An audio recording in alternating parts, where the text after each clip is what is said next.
To this day. To this day. To this day. To this day. To this day.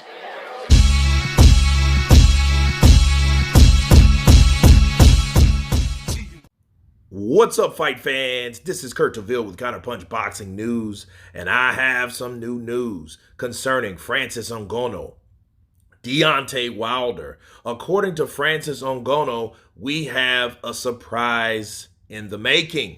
He states, Tyson, yes, Tyson Fury, but mostly about Deontay Wilder. I'm really like, okay, I want this fight. I want to do this one boxing, one MMA, even though I'm not sure about the MMA part. I'm like, okay, let's put that in question marks, to be determined.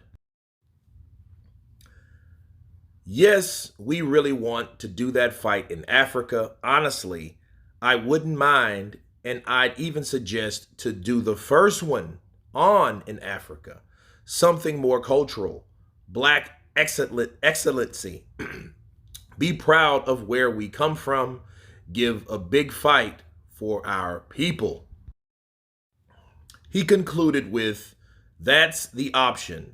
There is nothing that has been said or done yet, but it is a possibility. It's a desire I have. I know that first one would be boxing. I know he wanted to be fair and say, we're fighting at his house, boxing, and fighting in my house, MMA. But I think I can take both at his house. Those are the words of Francis Ngannou, and let me counterpunch. Well, I agree with the Africa one. I think the first one should be at Africa because that was the whole point. You know, you have two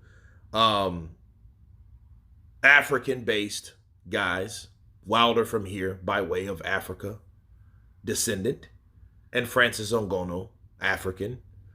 And, you know, we have two proudly woke fighters that want to give on a show. Now, nothing wrong with that. But I think for Francis Ngannou, if you're going to let a guy like Wilder be fair, I think you need to hold him to those standards, because if you give leeway, like he just did, about I think I can take them both at his house shit, he's going to end up fighting two boxing matches, and those boxing matches are all going to be in Deontay Wilder's favor. See, one thing Deontay figured out, he really didn't need a lot of skill when he had punching power. Well, when you're fighting somebody else that knows how to punch and you're faster than him. See, Wilder is slender now. You notice all that muscle mass is gone because it wasn't needed anyway. And he's able to hit that target. He's able to use his special gift, his go-to punch, that right hand. Yes, the Alabama sledgehammer, right? He can use that quicker. He can use that more effectively. And he only needs to use that a lot of times. Add defense to it and, you know, kind of build around it. And you got a pretty dangerous guy.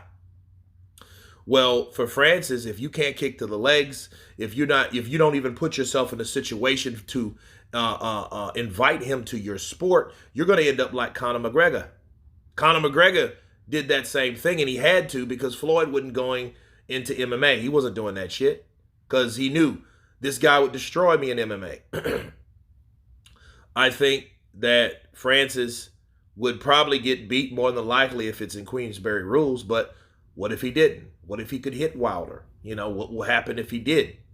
You know, unless it's some type of exhibition-like thing, that would be a little different, but more than likely it would be like, you know, the Floyd Mayweather McGregor thing, because we've already seen this and we've seen it very successful. In fact, it's like one of the biggest grossing events of all time, if not the biggest. I think it was bigger than Maypac. Okay, but as far as Wilder goes, though, here's my counterpunch to Wilder. This is good, but then this isn't like, I don't think he should do this right now. I think it's other things that he should be doing.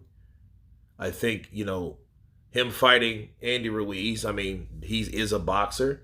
You know, he has a good record. He's beat a guy that he is famous for beating and thought he was the only one that beat him until Andy did it, even though Andy did it when he was a lot older.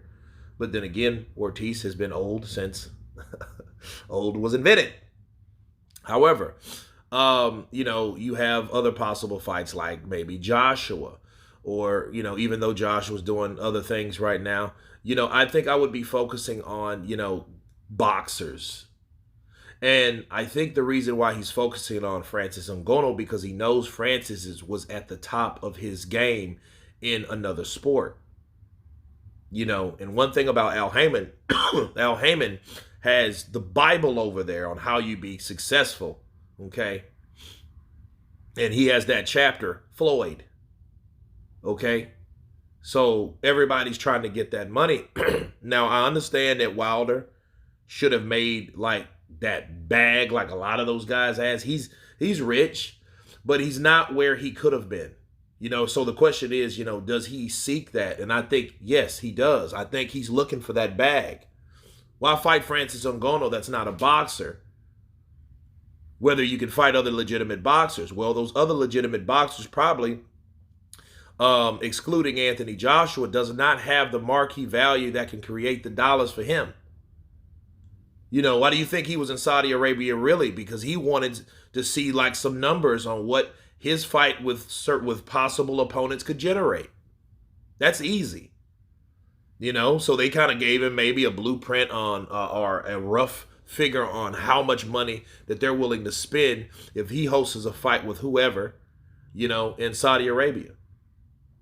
So I think Wilder wants to make this money. I think Wilder, you know, in fact, needs an opportunity like this. That's why Andy Ruiz is not the front runner. He's just kind of like the guy that he could fight, but then it's not a guy that he was comfortable with the pay on his own platform that he's accustomed to, which was Premier Boxing Champions.